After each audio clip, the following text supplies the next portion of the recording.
Hello and welcome to this new video on how to stop OneDrive from syncing with your desktop.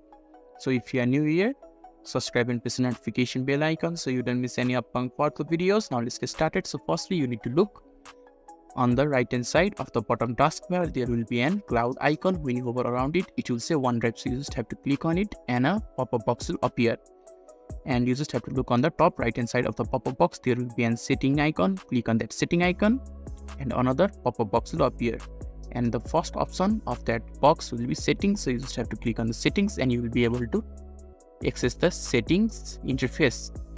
And when you're inside the setting interface, you just have to look on the left hand side of the screen and you need to click on that account tab, and on the right hand side of the interface you will be able to access account section, and inside the account section there will be an unlink this PC button. So you just have to click on that unlink that PC and you will be able to stop OneDrive from syncing with desktop. So this is how you can easily stop OneDrive from syncing with desktop.